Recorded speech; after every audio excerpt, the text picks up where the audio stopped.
fatherhood as difficult as motherhood? Why are fathers not celebrated as much as our mothers? Since time immemorial, fathers have come under scrutiny for not doing enough when it comes to taking responsibility for the upbringing of our children. Today on Moans and Cuddles, we are appreciating fathers. We have some fathers here who are going to share with us their journey of fatherhood and how they balance their busy schedules to become the best fathers they can be. This is Moans and Cuddles here on Ghana Web TV. My name is Akosia Konedu Owusu. We will talk after the break.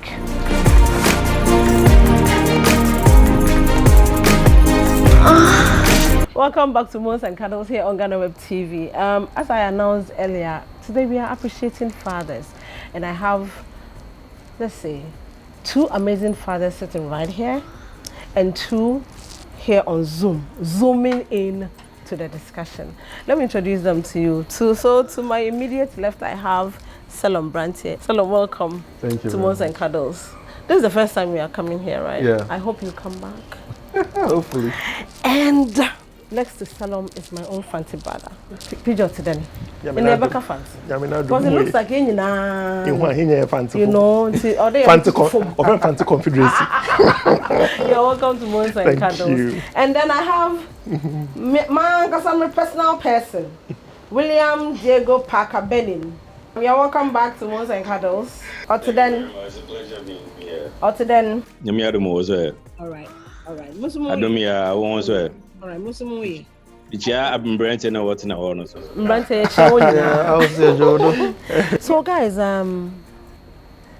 in fact, say a fatherhood. I mean, when you talk about fatherhood, I think that fathers are not celebrated as much as they should.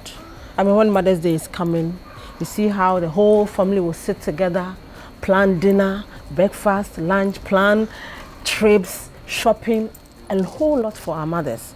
But we don't seem to see that when it comes to our fathers. Well, what is going on? What is the problem? There's a couple of things predominantly. There's a cultural element. The cultural element being that most of the time fathers are the ones who used to go out whilst the mother stayed home. So the fathers had to go and hunt, had to go and farm, they went to war. So traditionally, even within the norms and the cultures, you'd realize that the father was not meant specifically to stay in the house all the time. The father who stayed, if you read even a lot of our African writer series novels and the rest, all across Africa, you'd realize that a father who stayed in the house was seen as a woman, or like you as a useless person. Yeah. The father had to go out there and make something happen. So even most of us, when we're growing up, you see our uncles traveling abroad or going out there. You had to go out there and make your fortune, so to speak. So that cultural thing meant that there wasn't enough accommodation for a father in a household, to the extent that the only time you were celebrated was when you brought something. So you came in as a victor from the spoils of war, or you came in with trophies. So the father brought in the trophies and didn't deserve to receive trophies. You only received accolades and positions of power, like being a chief or being a warrior or being a business person or a rich man or a benefactor to many. So you were not supposed to receive. So that's how I see it culturally. Right. The other sense is the man is supposed to be macho and not show feelings. And so anything that is soft, like him being the soft one that the children will praise, it didn't seem to fit well. And also because we came from a colonial system where the English themselves also have a very, very rigid view of what a man should be. It's almost similarly aligned itself with our cultural view of a man. You have to be poised. You had to have heirs around you. Children only were supposed to come to you when they needed something. Yeah. And you are supposed to be the rigid head of the house. And so if you look at me, I'm multi-tribal. If you're Papa's side, the famous Jews of Ghana, Noya Aigbefunde, your typical Ewe man is a disciplinarian. Absolutely. And yeah, he has to be a disciplinarian. He is the judge of the house. He gives law and order. His word is final. So somebody cast in that mental mold, you know, it's hard to. It's not, even if you had emotions, you were supposed to hide them. Right. So I remember my first mental conflict around some of these things was when I read this book as a child, The Narrow Path. Okay. It's an African writers series book. Oh, okay. The Narrow I'm Path. not sure. I've forgotten who wrote it. It talks about a boy growing up and his perception of family and how his father, and this was set in like the before colonial days, so like in the 40s. Right. So how the father perceived it. And so I think at the end of the last book, like when the boy said he was leaving the house to go to school hundreds of kilometers away, because you went to school, I mean you went to your primary school in your hometown. Right. And then you left for left and you school traveled far outside. away. Right. The only time he saw his father show emotion was the day he was leaving. Wow. And then when he said goodbye and he was turning, then he saw a tear run down his father's eye. So you are a man, you're not supposed to show emotion and all of that. So for me, I think that's one of the reasons why the Father's Day thing also hasn't been caught on. But it looks like things are changing. This generation is, shifting from that culture to a new phase where we are becoming more. Yes. What is accounting for that as well? Well, like Salam said, just to even touch base a little bit on that. I mean, he basically said it all. One thing too has to do with the element of discipline and being calling the family to order, which in a way he mentioned. Naturally, if we are home and a child is misbehaving, even when your mother can discipline you, unless you have one of those crazy mothers, but otherwise they wait till your father comes. And there's always papa by Abakatran. When your father comes, you will see. Sometimes a man comes home even without taking off his shirt. So there is always that fear attached to that office of fatherhood. Now, so it goes on and on and on. And you see, it's just like even in our workplace, the boss that is nicer, that is more cool, is the one who on their birthday people will do wild things for them. Then the one who may not necessarily be a bad person, but he's just distance. It's like, we are here to do work. We are not like friends. I do what I have to do what you want to do. Business. Strictly business. You realize that on their birthdays, no matter how good they are, you realize that they don't get that celebration. If that attention, if something should happen to them, they are promoted. Even the people who send emails congratulating them, realize that they are quite low. Now, so in the same way, when you come home, you realize that because the father is tagged in a particular way and seen in a particular way, you realize that there is that arm's length relationship between the father and the children. So that you grow up, when Father's Day is coming, he is not on your mind. Because first of all, you guys are not even friends. And this is a man who will say the hardest and the most painful things to you, something that your mother can't say. Sometimes there could be an argument. You know that you are right. And you're left to your mother alone, you could probably get off the hook. But your father, just for the purposes of training you for something in the future, he was still, and it's quite interesting. After that conversation or fracas or whatever, then the mother will come back and say, I was in Yeshe. It's okay, he's your father. So just go and apologize. So naturally, there is that cultural element that he's saying, but there's also the socialization that keeps being reinforced. Yes. So you grow up thinking naturally that your father is something else, then your mother is there. Then again, there is also the reality that some fathers are runaway fathers. They are irresponsible. So beyond the work, beyond culture, whatever, they are just irresponsible. But you see, like they say, what's that? Then you realize that even when, let's just say for the purpose of argument, there's 20 Ghana cedis. What the man will use it for is different from what the woman will use it for. And if it means that the woman would have to use the 20 Ghana cedis to feed the children so she can drink water and sleep, he would. But chances are that the man will be drinking palm wine with it. Or be buying the latest phone. Or be eating pizza. Or eating banku. Or probably giving it to the side chick. No man will sell his clothes to take care of his children. It happens. When I say no man, that's probably overgeneralization. But most men won't. Whereas you will find no woman will eat unless she's probably not correct. But any correct woman will not eat while the child hasn't eaten. Yeah. You see, mothers give the big part of the meat and other things to their children. And then when it comes to themselves, oh, I'm mizizi mami, oh, mizizi, but what? Then you see how now what? A home where there is no money.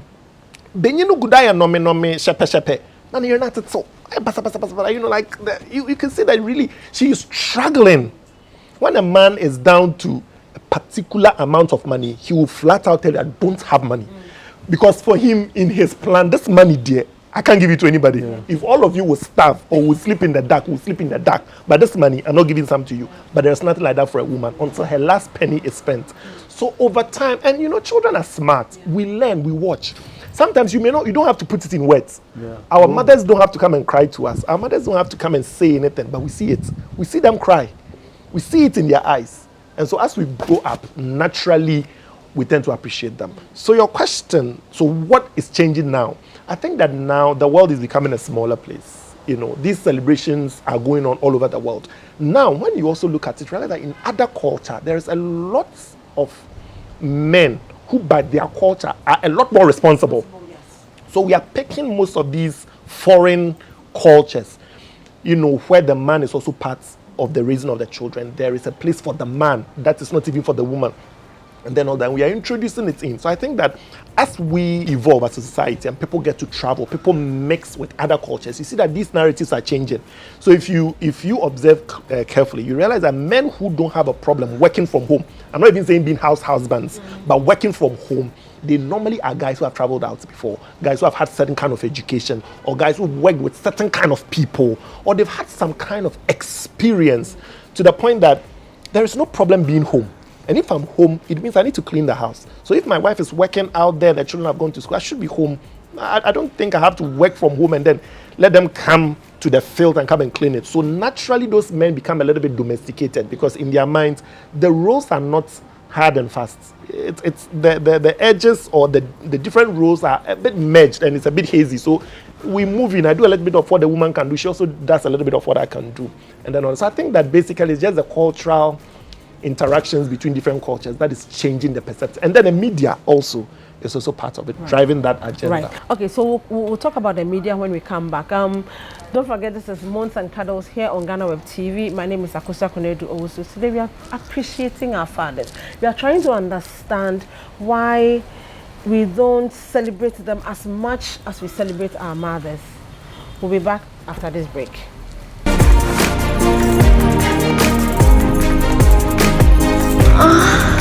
You're welcome back to Moans and Cuddles here on Ghana Web TV. Today we are talking about appreciating our fathers. We want to understand why we don't celebrate them as much as we do our mothers. And you know my guest already, Salom, PG, William is over here. We are still waiting for CK. I hope he can join us. So William, before we went for the break, I wanted to understand. Do you think this generation has learned from our father's mistakes? That is why it seems like our generation is doing better when it comes to, you know, fatherhood and parenting. Yes, I think we have learned a lot. We are the generation that quote unquote suffered low fatherhood attention. And for that reason, we don't make that same mistake that probably our fathers made or our grandfathers made. So we are trying to churn a new path by putting our kids together. I grew up where I never sat on the same dining table with my dad. The only time I did that was when I was sick and he has to force me to eat with him. But in our generation, we're able to sit with our kids around at the same dining table, have interactions with them, let them talk to us anyhow, like just have fun with them. Not anyhow, but like have a very good cordial relationship with them and all that. So we have taken upon ourselves, because in past decades or years, you've seen parents or fathers especially, not being recognized or being appreciated for the reason that it has been a culture, as PG and then Salam said earlier. It has to do with also our cultural settings. So it seems that the man is always the one who's supposed to go out, fend for the family, make sure things are normal, and whilst the mothers are home to take care of the kids. So ordinarily, in a normal setting, the kids will get more attached to the mother than the father. So now, I've seen ministers and then commissioners and ambassadors having their husbands even stay home nowadays, whilst their women go out to work. At times you see the men even carrying the women, the babies and all that, just to support them.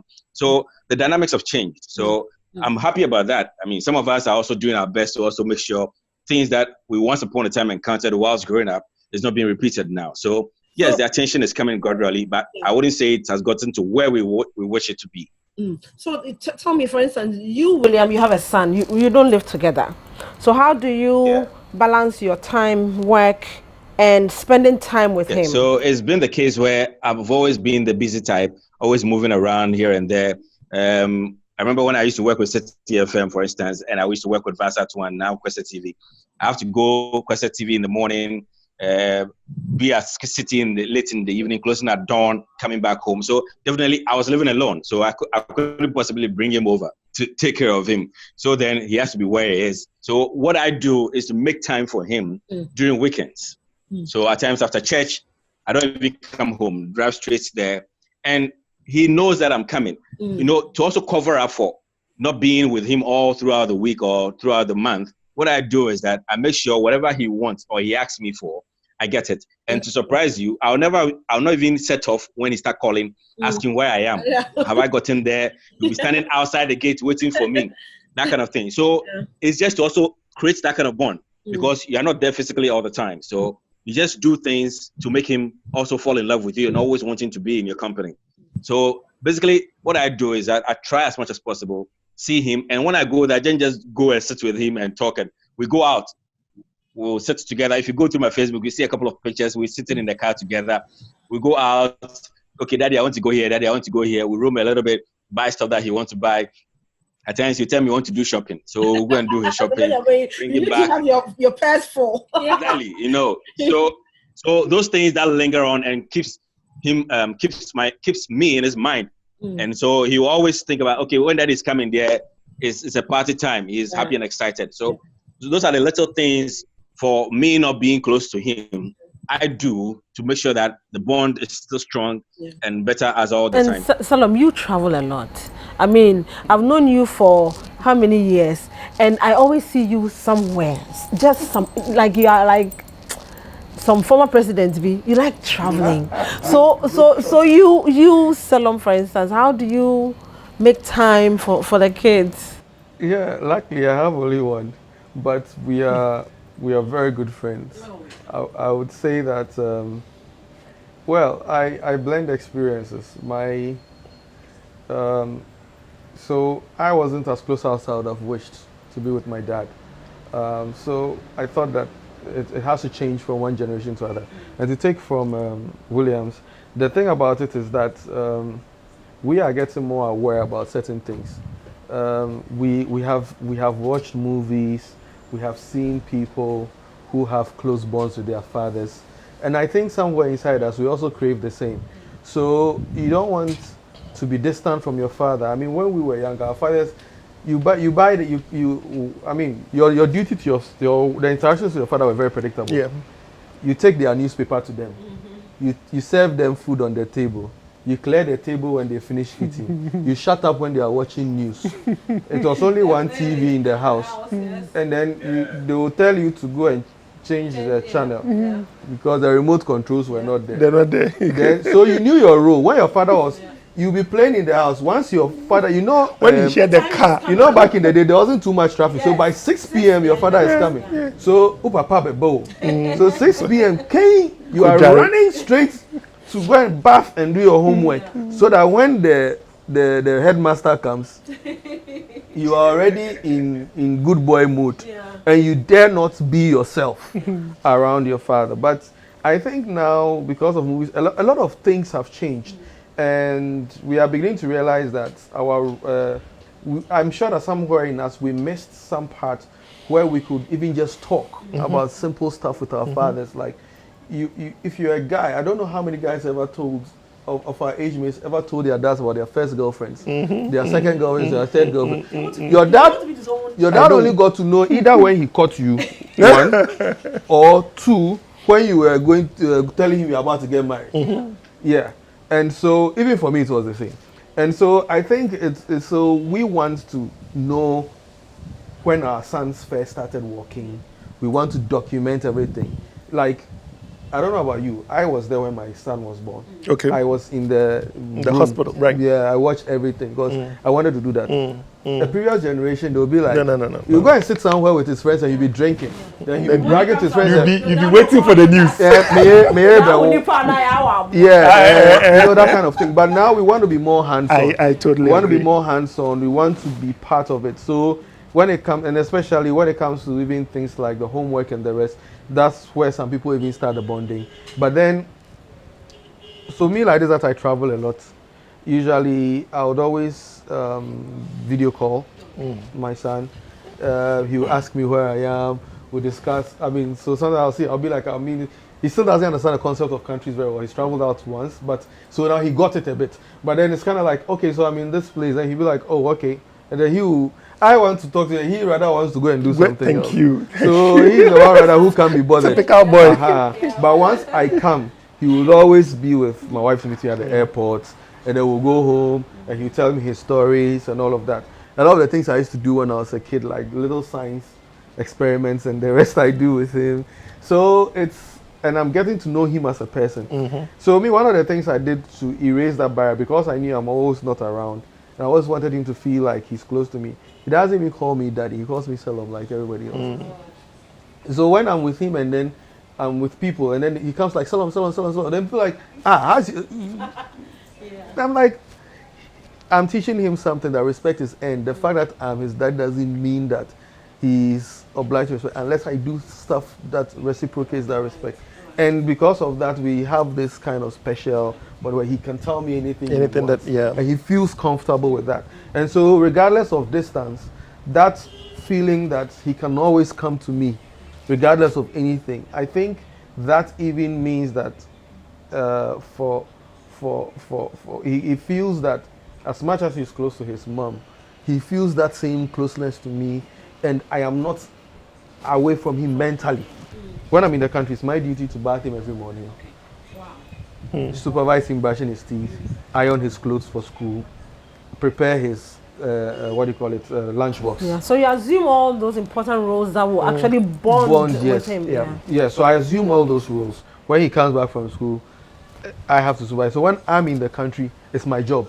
It's when I'm not there that my wife says. So bathing him, doing all of that, it's my job. So he even gets annoyed when I don't get ready to bath him when both of us are around. And he will never let his mom bath him when I'm around. So we have that kind of, and that's how I've been able to compensate for it. So whilst we are trying to bond with our children, how do we ensure discipline so that we don't become the mean dad? So when it comes to, say, my daughter, for instance, that's my first daughter. There are two girls and a boy. So the first one, that's the middle one. She wouldn't want anybody to take her to the salon because her very first salon, I took her there. Her very first salon. And then I was shocked how she went majestically and gorgeously, sat down. And then she didn't look around. All I had to tell her is, oh, I'm standing outside. I'm trying to make a phone call. She was there. She never moved, everything. The ladies were like, how old is she? And I said, she's about to turn 2 years. Like, 2 years. Like, the way she composed herself. Up till now, she's always, Daddy. So, they haven't lifted the lockdown. Now she's 3. They haven't lifted the lockdown, so I don't have visa to come to Accra, to come and go to saloon. You know, I mean, for her, they told her that you need visa to pass through the lockdown, you know, and then all that. But anyway, we have that relationship. We are cool. She drinks a lot of water. She can drink like a liter of water under 30 minutes. A liter of water for a child that age, yes. So she'll be drinking, and sometimes I think it's just too much for her. But she also doesn't want to leave her cartoons, so she'll pee on herself. I got very upset with her, and I told her that the next time you pee on yourself again, I'm going to take all your toys. So she was very embarrassed, super embarrassed. So once I call her and we are talking, Daddy, this morning I didn't pee myself. Oh, Daddy, this morning I've been a good girl, I didn't pee myself. So we are close, we flow, but there is always that place where we draw the line. Yeah. My son this morning, when I woke up, I knew that she had some courses and other things to do. So I just sent her a text. I was like, hey, hi, how are you doing? I hope your day is good. Your sister and grandma are all fine. And then I said that your teacher has uploaded some work in the Google Classroom.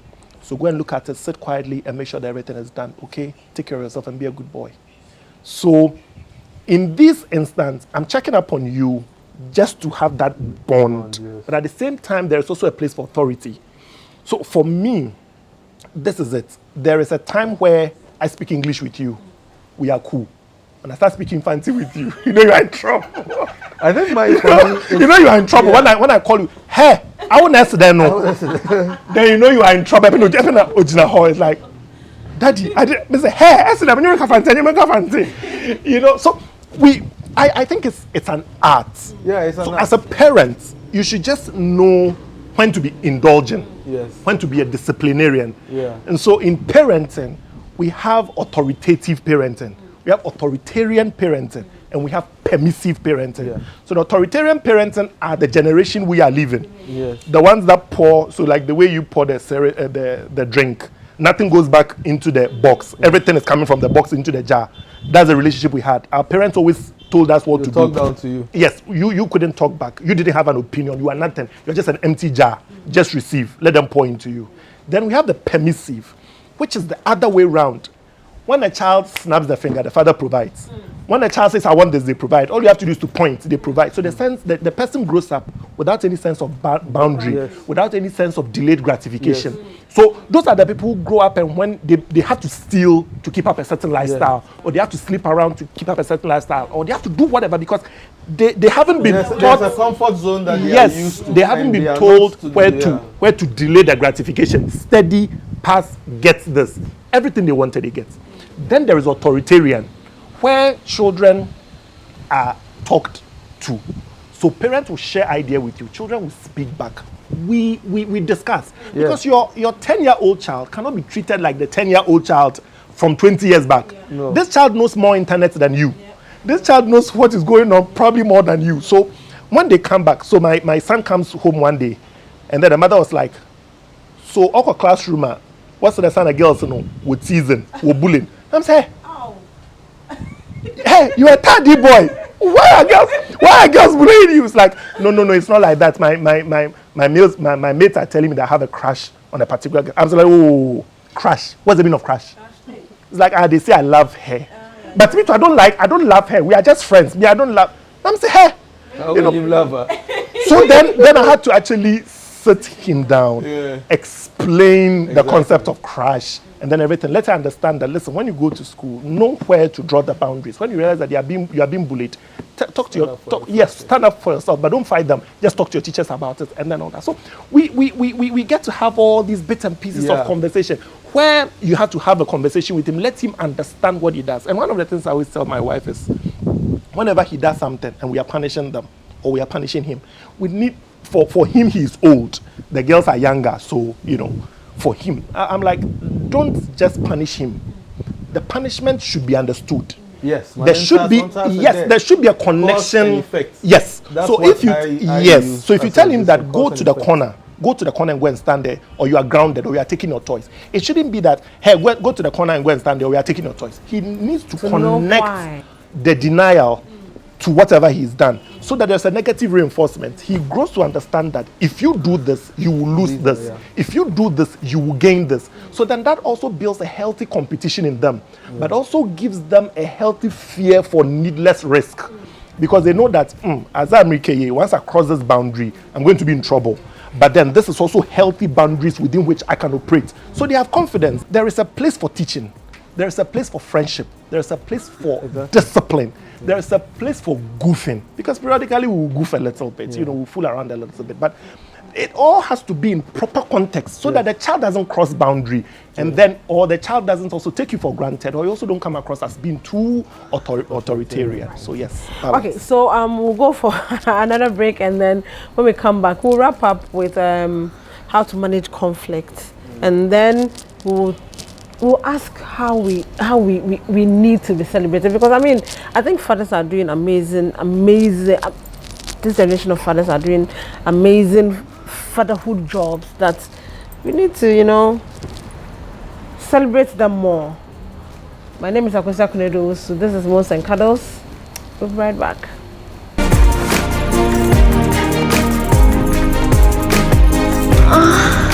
Welcome back to Moans Cuddles here on Ghana Web TV. As I told you earlier, today we are appreciating our fathers, and I think I'm learning so much from these guys, but then with everything that we've said, I'm wondering, how do we manage conflict with our children? William, he doesn't live with you. When there's an issue, how do you solve it? All right, so I've hardly encountered any conflict between the two of us, or usually because he is often with his grandmother. And let me, on that note, say a very big thank you to his grandmother. She's been amazing. She's been very supportive and all. Serena Abdullahi, thank you very much. We call her Sina. That's a Nikki. She's been very supportive. The only conflict that I usually hear is between the two of them. And Daddy, Sina is disrespecting me. Oh he has a gas to tell me Sina is disrespecting him. You. And I'm here for now. Okay, catch up, papa. And now, Nana, there. You're disrespecting me. Hey.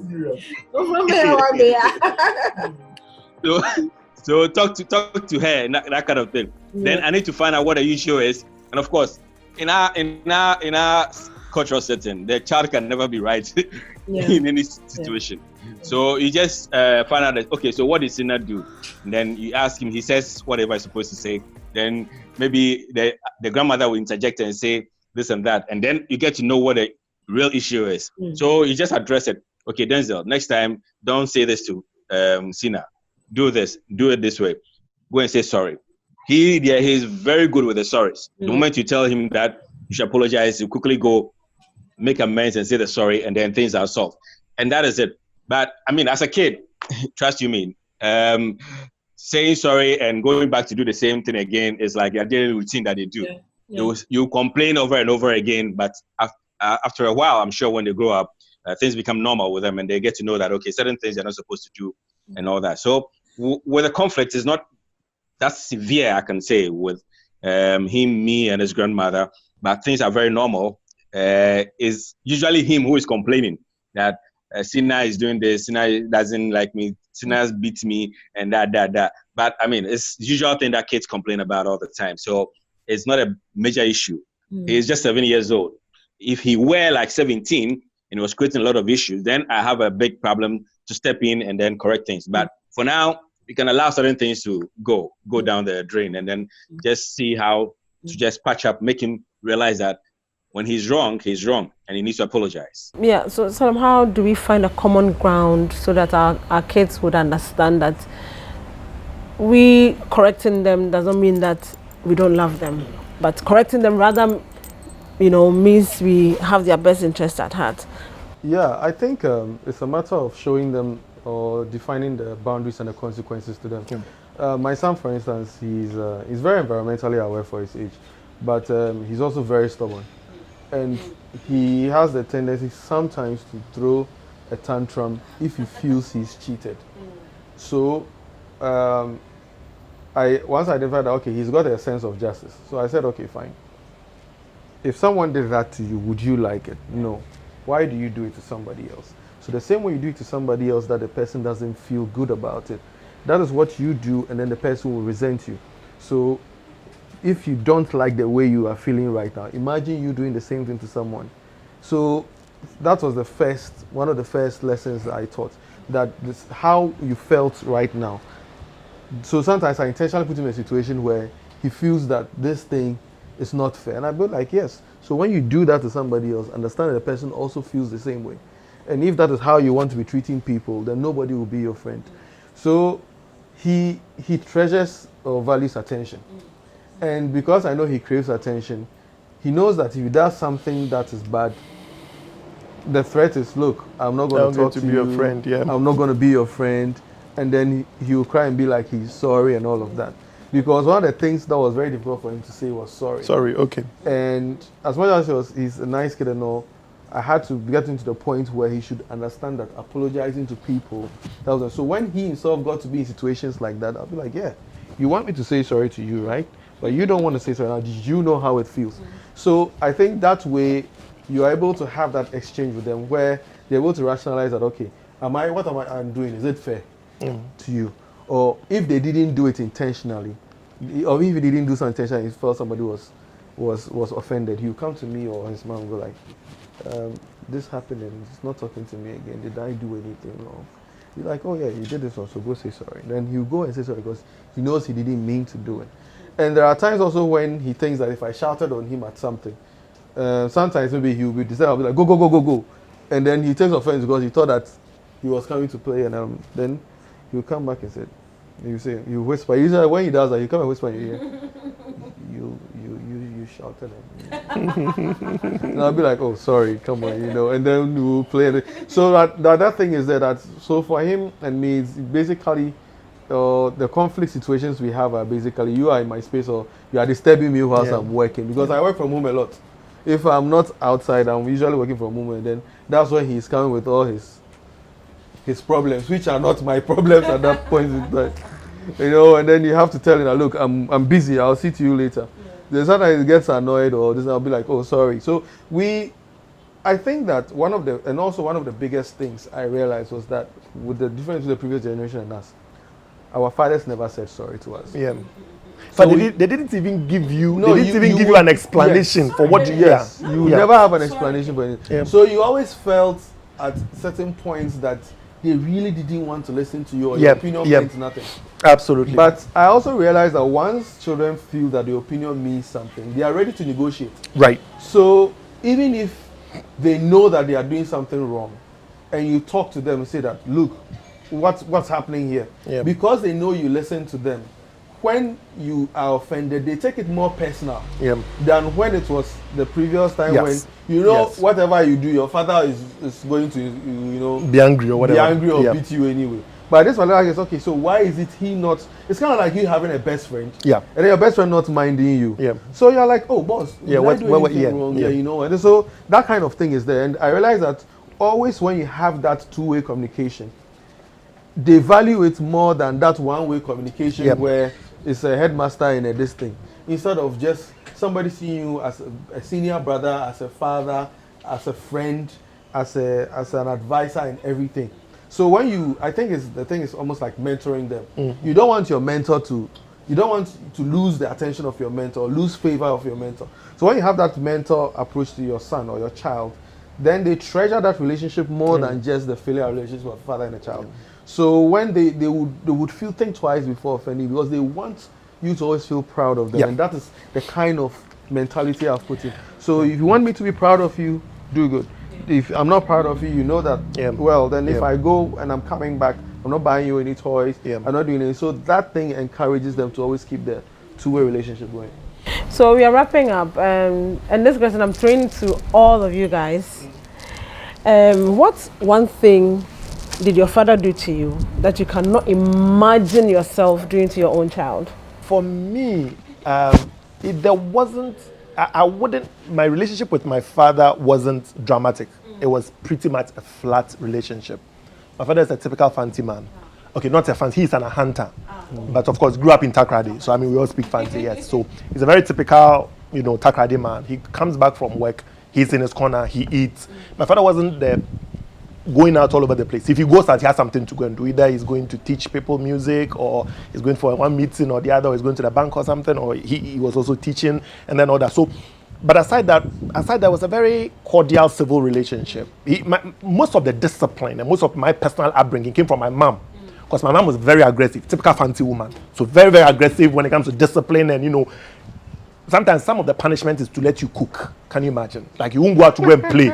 Like, we'll sit in the kitchen and cook together, because he knows that all your friends are calling you, and they'll come and stand behind your gate and they'll be calling you. So, punishing you to make you cook in the kitchen was to her a form of punishment. So my father wasn't in that space much, but that respect was there. that healthy respect was there. Hey, okay, when they tell you, when Papa Banner or Bekach, Charlie, you can fall sick. Even before he comes, you will be sick, because what will he do? You understand? But one thing that in all of this that I wouldn't want to do when it comes to my son is that arm's length relationship. I would want my son to be closer. And I realize that that thing is there.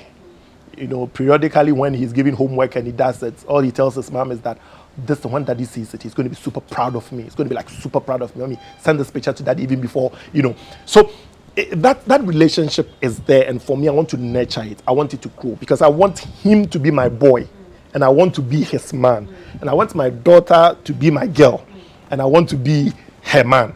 In that sense. And then, of course, the little one that is also coming, that one to also get to know.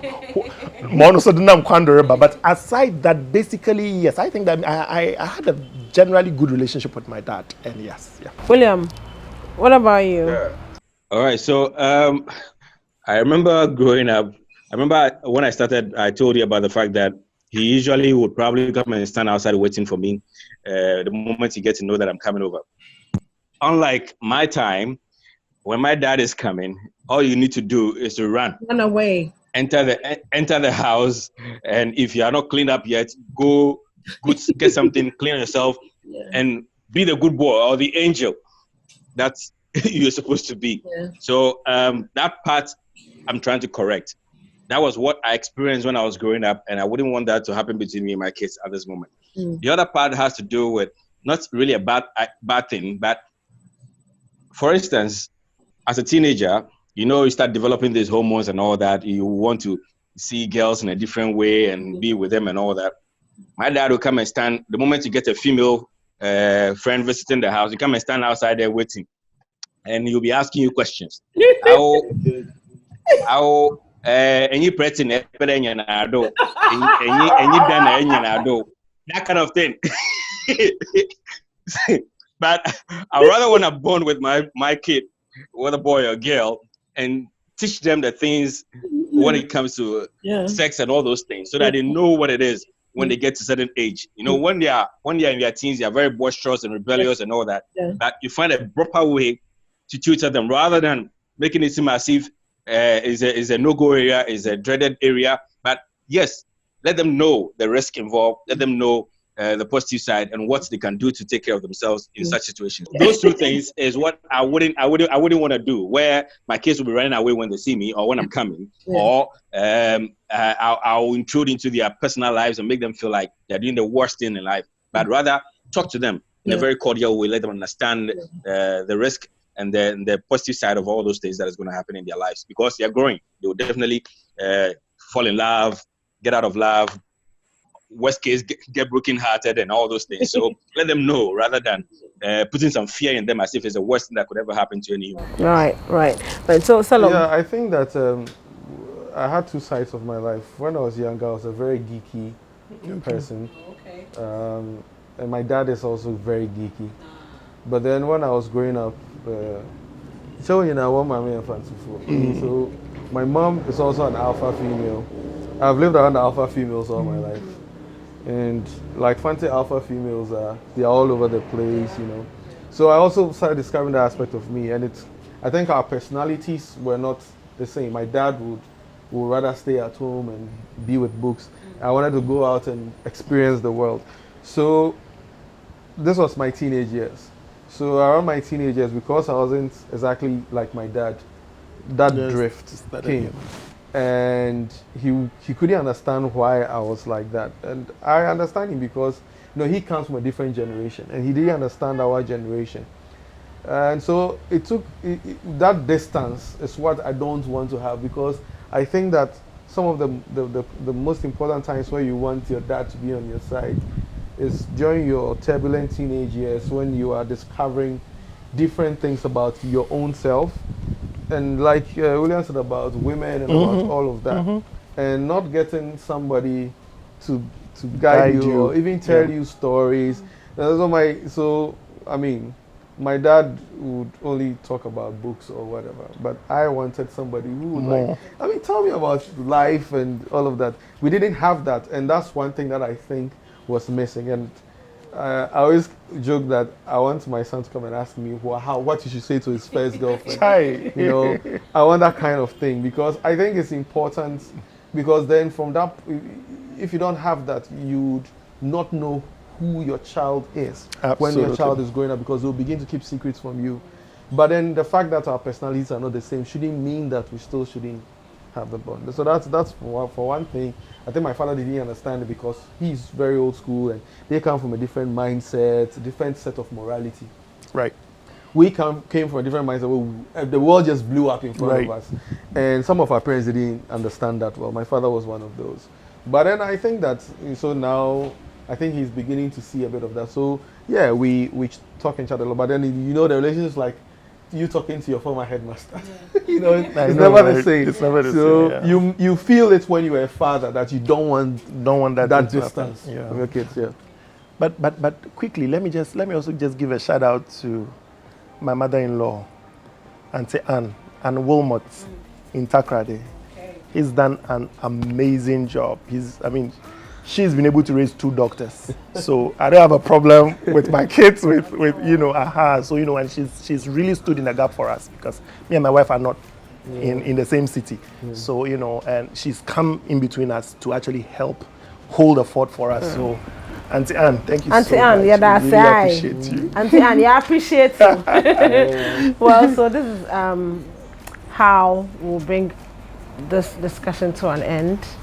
I've had so much fun on set today. I've learned so much from these amazing guys, and I know that there are other fathers out there doing amazing job for their kids, and I think it is time we celebrate them more. When Father's Day is coming, we should sit down and plan as a family and take them to Royal Senchi and go and give them breakfast, massage, the same way we treat our mothers, because sometimes they actually step in when the mothers are not there.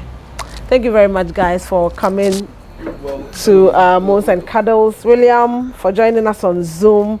Salom, PG, thank you so much for coming, and thank you for watching. We'll come your way another time on Moans and Cuddles here on Ghana Web TV.